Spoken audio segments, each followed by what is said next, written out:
welcome to Grizzly Tales for Gruesome Kids, a series of cautionary tales for lovers of scream.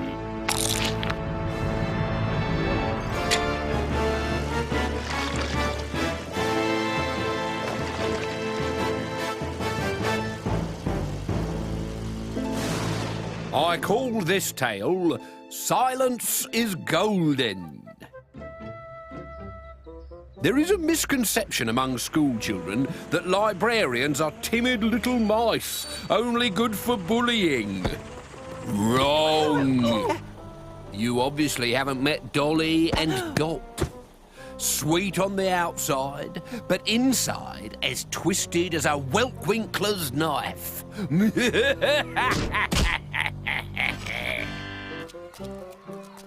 They worked in a school in Colchester where the children were so noisy that a herd of flat-footed elephants could have danced past the building and nobody would have heard them. The cause of this noise was a girl called Dolores Bellicose. She had a voice so loud she could stop a pack of hungry Year 9s at 20 paces. Don't even think about eating my sweets! This meant that the other children had to shout over her to be heard. Pass the ketchup! Oi, those were my... Pass the ketchup! What did you say? Those were my chips! Pass the ketchup! I can't hear you! Pass the ketchup! Not you, him! What did you say? Ketchup! There's no need to shout. But there was. Dolores loved shouting. It meant that everyone had to stop talking and listen to her. So, Dolores, we're trying to read. Did I tell you what a weird journey I had in on the bus this morning? Let's just pause a moment to consider why she had to be silenced. A library is a quiet place where silence reigns so that pupils can read. It's not that hard to understand, is it? So, I was on the bus, right? Shouting into the ear of this selfish old man who was sitting in my seat. Get up, Grandad, I yelled. Give up your seat for a lady. Dolores, please. And when he wouldn't, I screamed till he did, like this. Ah! Dolores. But get this, my scream smashed the windscreen and we crashed into a herd of elephants dancing down the street. I saw the elephants too. Children, me too. And me! And me! Will everyone stop shouting? It wasn't me who started it! Not me, neither! Doesn't anyone want to hear what happened after the crash? Quiet. Quiet yourself! You two make more noise than the rest of us put together! Hey, let's put the lights out! Then it's more like reading in bed!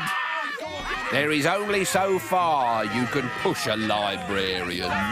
And on this particular occasion, Dolly and Dot had been pushed beyond the point of no revenge.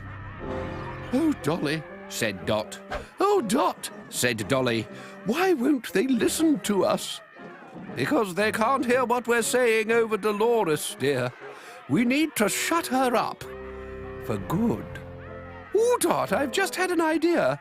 Why don't we break her into bits and file her away under T for tongue and F for foot? No, even better. Nobody ever goes into the ancient history section. We could file all of her in there. Not sure that's such a good idea, Dolly, dear. I think the police might want a word. Oh, yes, we wouldn't want to do anything illegal. No, dear. What we need is the help of an alchemist. An alchemist? A wizard who can turn things into gold. Gold? Gosh, why? Because silence is golden. Oh, very good. They looked up alchemist in the yellow gold pages and found a Dr. Calf. Bring her to my laboratory, and I'll do what's necessary, he said when the librarians had explained their problem. Anything else? Well, yes. What shall we do with her once we've turned her into gold? We could always melt her down into a necklace. You know, Dolly, there's a cruel streak to you that I've never noticed before. I like it. We could always sell her. Oh, and make some money out of her. Yes, we could fund a little silence project for the library.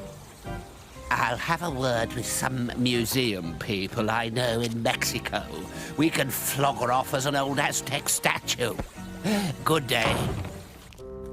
The librarians, however, still had a major problem. How are we going to get Dolores to Dr. Calf's laboratory without her suspecting anything? On the bus? Well, we do both have free passes, dear. It was a splendid idea. So after school, Dolly and Dot steered Dolores away from her friends. Bye, everyone! With the help of an unattended wheelchair.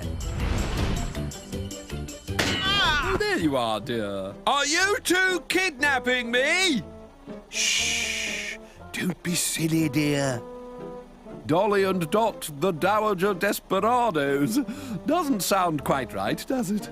Because if you are, I shall scream. Please, not again, begged the driver. I am still peering through an elephant's tutu from this morning. No, dear, no. We're taking you to see a doctor friend of ours to measure the loudness of that pretty little voice of yours. Why? Because we think you should be in the Guinness World of Records. The Guinness World of Records? But I'll be famous! Yes, so we don't want you wasting your voice by screaming now. Understood? Good girl, said Dolly, flashing a sinister smile. But once inside Dr. Calf's laboratory, Dolores said remarkably little, except for an ooh and an ow and one final Later that night, a wooden box was loaded onto a tractor and driven to the coast, where a merchant ship bound for Mexico City was waiting to depart. And there it should have ended, had the merchant ship not been hijacked by a band of cutthroat pirates who, in transferring the golden statue to their ship, accidentally let it fall into the water. Whoops, me hearties. Butterfingers. Where Dolores Bellicose sank like a silent stone. She's still there today, on the bottom of the ocean, where even if she could shout for help at the top of her loudest voice, nobody would ever hear her.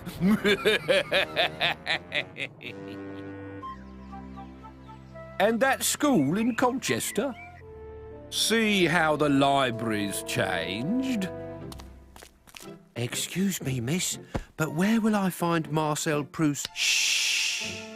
I must say, Dolly, this new silence project really seems to be working.